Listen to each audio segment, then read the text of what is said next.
Breaking news చూస్తున్నాం. రాష్ట్ర విభజన గత 5 ఏళ్ల వైకాపా పాలన కారణంగా పూర్తిగా దెబ్బతిన్న ఆంధ్రప్రదేశ్ను గట్టించేందుకు ఈ నెల 23న పార్లమెంటులో ప్రవేశపెట్టే బడ్జెట్లో ప్రత్యేక సాయం చేయాలని సీఎం చంద్రబాబు కేంద్ర హోంమంత్రి అమిత్ షాను కోరారు. ఈ అంశంపై చర్చించడానికి కృష్ణమీనన్ మార్గ్లోని హోంమంత్రి నివాసంలో అమిత్ షాతో సమావేశమయ్యారు. ఈ సమావేశంలో చంద్రబాబు ప్రస్తుత ఆర్థిక సంక్షోభం నుంచి గట్టెక్కడానికి రాష్ట్రానికి కేంద్ర ప్రభుత్వం సాయం చేయాలని కోరారు.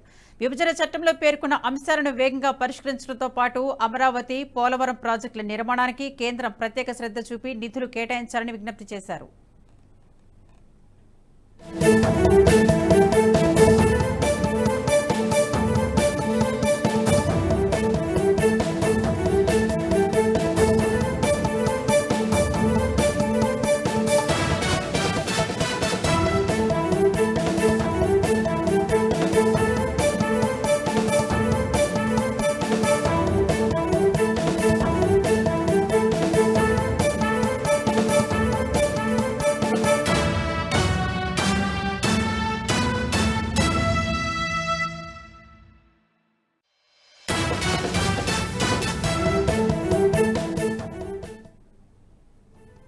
రాష్ట్ర వ్యాప్తంగా ధ్వంసమైన రహదారులను బాగు చేసేందుకు చేయూత ఇవ్వాలని, రాష్ట్రంలోని వివిధ ప్రాంతాలకు అనుసంధానించేందుకు నూతన జాతీయ రహదారులు, రైలు మార్గాలు మంజూరు చేయాలని విజ్ఞప్తి చేశారు.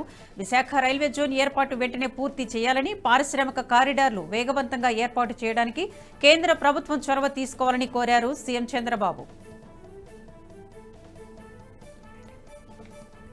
ఇక ఇదే అంశానికి సంబంధించి మరింత సమాచారాన్ని మా ఎగ్జిక్యూటివ్ శివప్రసాద్ ఫోన్లు అందిస్తారు. శివప్రసాద్, చెప్పండి, ఏపీ సీఎం చంద్రబాబు కేంద్ర హోంమంత్రి అమిత్ షాతో భేటీ అయ్యారు. ప్రధానంగా ఏ అంశాలు చర్చించారు? అనేక అంశాలు దీంట్లో చర్చకొచ్చాయి. ముఖ్యంగా చూసినట్లయితే రాష్ట్ర పరిస్థితి అంతా కూడా చాలా దయనీయంగా ఉంది. ఆర్థికంగా 14 లక్షల కోట్ల రూపాయల అదనపు వ్యయాన్ని భరిస్తోంది. అనేక అంశాల్లో ఇప్పటికే 4 శ్వేతపత్రాలు చంద్రబాబు విడుదల చేశారు. ఈ 4 శ్వేతపత్రాల్లో కూడా వైసీపీ ప్రభుత్వం చేసినటువంటి ఏ దుర్వినియోగం ఏదైతే ఉందో, ఆర్థిక దుర్వినియోగం ఏదైతే ఉందో వాటన్నిటికి సంబంధించి చాలా స్పష్టమైనటువంటి అంశాలన్నీ కూడా తెరపైకి తీసుకొచ్చి ఇప్పటికే ప్రజలకి తెలియచేశారు. అయితే అవన్నీ కూడా రాష్ట్ర అభివృద్ధికి దోహదం చేయవు. అంటే కేవలం జరిగిన వాస్తవ పరిస్థితిని ప్రజల ముందు పెట్టడమే తప్ప వాస్తవంగా రాష్ట్ర పరిస్థితి ఏమిటి, ఏం చేయాలి, డెవలప్మెంట్కి ఏం చేయాలి అనేది చాలా కీలకమైనటువంటి అంశం. దీనికి సంబంధించి ఎట్లాగో డబుల్ ఇంజిన్ సర్కారే ప్రస్తుతం అధికారంలో ఉంది కాబట్టి అక్కడ భారతీయ జనతా పార్టీ కేంద్రంలో, ఇక్కడ తెలుగుదేశం, భారతీయ జనతా పార్టీ, జనసేన 3 కలిసి అధికారంలో ఉన్నాయి కాబట్టి రాష్ట్ర అభివృద్ధికి ఏం చేయాలి అనే దాని మీద ప్రధానంగా ముఖ్యమంత్రి చంద్రబాబు నాయుడు ఫోకస్ పెట్టినట్టుగా మనకు చాలా స్పష్టంగా అర్థమవుతుంది. 2 వారాల వ్యవధిలో రెండోసారి ఆయన మళ్ళీ హస్తినాకి ప్రయాణమై వెళ్లారు, అమిత్ షాతో కలిశారు.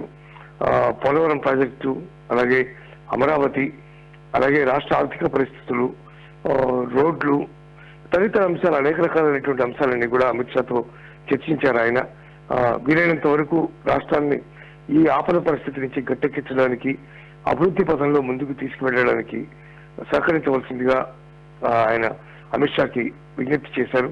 అలాగే రాష్ట్ర బడ్జెట్ ఒకటి ప్రవేశపెట్టబోతున్నారు. ఇట్లాంటి నేపథ్యంలో కేంద్ర బడ్జెట్ లో రాష్ట్రానికి తగినటువంటి వనరులు వచ్చేటట్టుగా ఏర్పాటు చేయాలనేది ఆయన ప్రధానమైనటువంటి విజ్ఞప్తిగా కనిపిస్తూ ఉంది. అనేక రకాలైనటువంటి పెండింగ్ అంశాలు ఉన్నాయి. వాటన్నిటినీ కూడా పరిగణనలోకి తీసుకుని నిర్ణయాలు తీసుకోవాలి, బడ్జెట్ లో నిర్ణయాలు తీసుకోవాలి అని చెప్పి ఆయన అమిత్ షాకి విజ్ఞప్తి చేసినట్టుగా తెలుస్తూ ఉంది.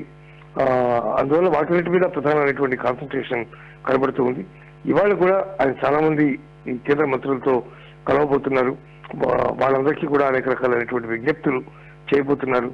రాష్ట్ర ఆర్థిక పరిస్థితిని వాళ్ళ దృష్టికి తీసుకొచ్చి అక్కడి నుంచి ఎటువంటి సహాయం మనకు అందుతుంది అనే దాని మీద ఆయన యొక్క ప్రధానమైనటువంటి కాన్సన్ట్రేషన్ గా కనిపిస్తూ ఉంది. విద్య అంటే ఏపీకి సంబంధించి అభివృద్ధి కావాలని చంద్రబాబు కోరడం, దీనికి అమిత్ షా ఎలా స్పందించారు? సానుకూలంగా స్పందించారు. అమిత్ షా గాని, మరోవైపు ప్రధానమంత్రి నరేంద్ర మోడీ గాని ఇద్దరు కూడా సానుకూల వైఖరితోనే ఉన్నారు.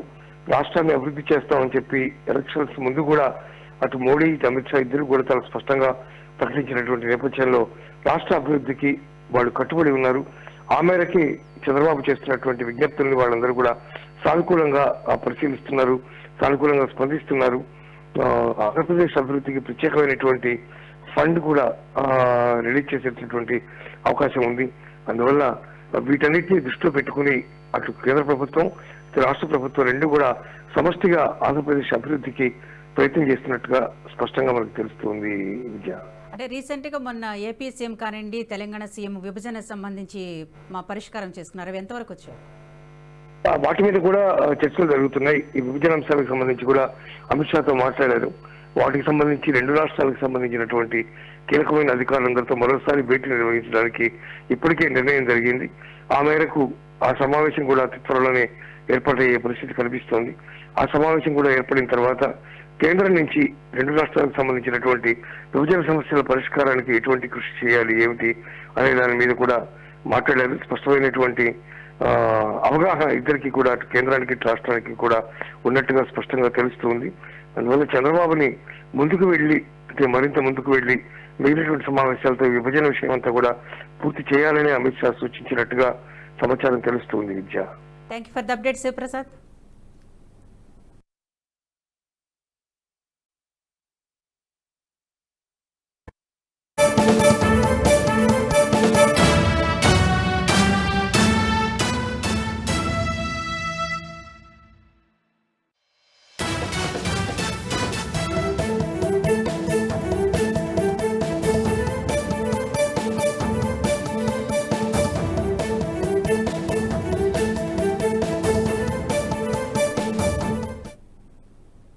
ఈ వీడియో మీకు నచ్చినట్టయితే లైక్ చేయండి, 10 మందికి షేర్ చేయండి. అలాగే కామెంట్ల రూపంలో మీ అభిప్రాయాలను మాతో పంచుకోండి. Nationalist hub group of channels ను సబ్స్క్రైబ్ చేసుకుని తెలుగునాట జాతీయవాద జర్నలిజాన్ని ప్రోత్సహించండి. ఈ వీడియో కింద ఉన్న బెల్ ఐకాన్ పై క్లిక్ చేయడం మర్చిపోవద్దు.